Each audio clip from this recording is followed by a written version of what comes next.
Magandang kaliwanagan mga kapatid, ang aking pong ibabahagi si Angela, ang pinagaling ni Amang Jesus sa langit. Ito po yung babae na pinadaan po doon sa taas ng bubong ng bahay at kung saan naroon ang ating Amang Jesus sa kalangitan na siyang nakaupo.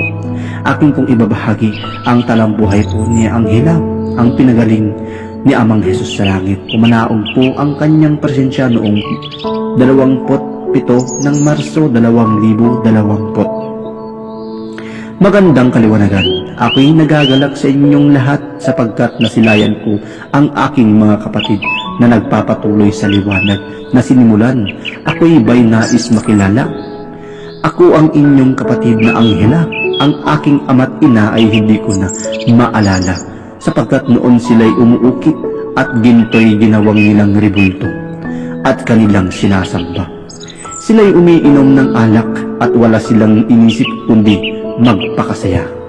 Itinaboy kami noon ng aming mga magulang.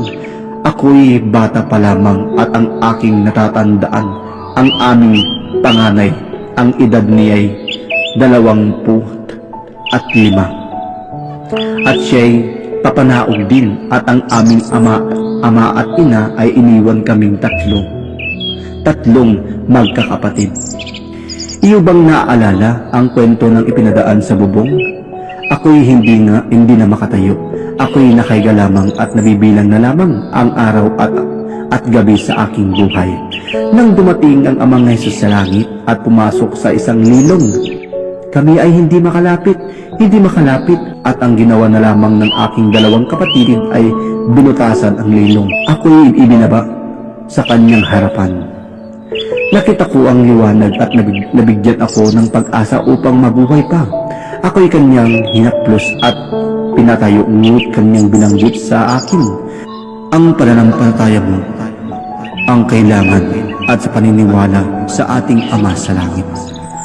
At isang napakagandang liwanag ang aking nasilayan at isang kagalakan sa aking puso na ako'y tumayo muli at bumalik ang dating sigla, ang aking pangangatawan at lakas at ako'y tumayo muli. Naway ang mga kwento ng mga buhay namin na nakaraan ay mabigyan kayo ng aral sa puso ng bawat isa. Ang aral na isiniwalat sa nakakarami upang ang lahat na sila'y maliwanagan.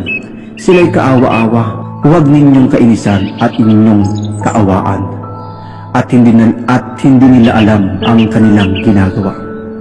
Sila'y pinaghaharian ng ating kalaban, ngunit aking nauunawaan, pilitin mo man ang hindi magkasala kung nasa paligid na lamang ang mga itim.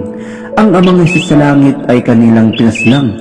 2 araw ang lahat ng tubig ay naging kulay dugo, kahit walang mainom at sila'y naligo sa dugo. Liwanag ang sumasa inyo lahat, karagdagang kabal ng aking ipagkakaloob. Maraming salamat. Yung ang kwento po ng ating kapatid na si Angela, ang pinagaling ng Amang Jesus sa kalangitan. Maraming salamat po at ulit isang magandang kaliwanagan po sa ating lahat.